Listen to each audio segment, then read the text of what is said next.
वैसे ही जवानी जो है, युवा अवस्था जो है, वो क्या है? वो ताजा फूल है।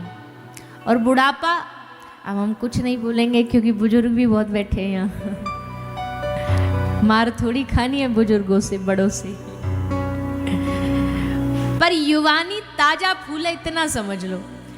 अब वृद्धावस्था में भी कोई हार थक के भगवान के पास जाएगा तो भगवान नकार नहीं देंगे उसे, खुश हो जाएंगे, चलो भाई भैया लौट के बुद्धू घर को आए, आ तो गया, चाहे बुढ़ापे में ही आया तो। पर जवानी में जो पहुंच जाता है ना, ठाकुर जी को वो बड़ा प्रिय है। क्यों?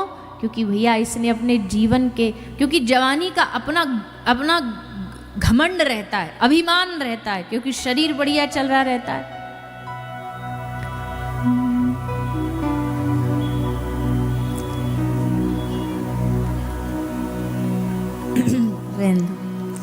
तो बालकपन जो होता है, बाल्यकाल जो होता है, वो ताजा फूल होता है। इसको जो भगवान में लगा दे, उससे बड़ा भगवान का कोई भक्त रसिक नहीं हो सकता। कल भी जो आपने कथा सुनी, ध्रुव जी, प्रहलाद जी, ये सब भगवान के बचपन में ही लग जाने वाले भक्त थे। इन्होंने इंतजार नहीं किया। बड़े लोग इंतजार करते हैं कि भैया अभी तो थोड़ा ना भजन पूजा करने का समय है, अभी माला पहनने का समय थोड़ी है, अभी कंठी धारण करने का समय थोड़ी है। अरे भैया क्यों नहीं है तो फिर कब आएगा?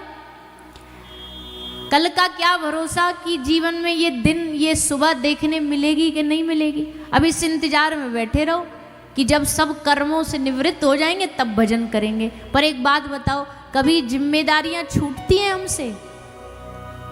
जिम्मेदारियां कभी खत्म होती हैं? सोचते हैं हाँ छोरा का ब्याह हो जाए, बहू आ जाए, फिर थोड़ा सत्संग कथा में जाया करूंगी। अब छोरा की बहू आ गई, अब बोले अम्मा अब चल, अब सत्संग सुन ले, तो अरे घर में अकेली रह जाती है बेचारी। अब मैं सत्संग चली जाऊंगी तो फिर क्या बोलेगी, घर छोड़ के सासू चली जाती है। अभी थोड़ी पुरानी हो जाए फिर जाऊंगी। अब पुरानी हो गई, अब पुरानी हुई तो अब बाल बच्चे हो गए, पोता पोती हो गए, बोले अम्मा अब चल कथा सुनने चल।